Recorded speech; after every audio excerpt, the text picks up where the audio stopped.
بھائی دم کیا ہے اور کس کس غلطی پر آتا ہے، مہربانی کر کے تفصیلی جواب دیتے۔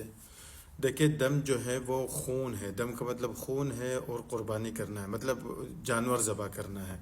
اگر کوئی غلطی ہو جائے، واجبات میں سے کوئی واجب چھوٹ جائے، تو آپ کو اس پہ جو ہے نا دم آپ پر آئے گا اور آپ کو جانور ذبح کرنا پڑے گا۔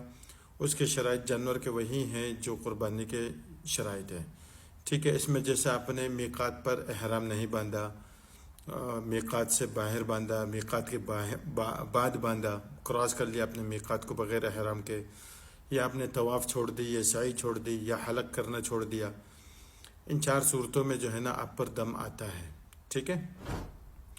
اور دم کی تفصیل بھی آپ کو بتا دی، اور یہ مکے کے حدود میں ہی آپ کو کرنا ہے، ٹھیک ہے۔ اس میں آپ کا ٹائم لیمٹ ہوتا ہے، اگر اسی وقت آپ کے پاس طاقت نہیں ہے تو آپ کسی کی ذمہ داری لگا لیں، آپ اپنے ملک جانے کے بعد بھی آپ اس کو کروا سکتے ہیں۔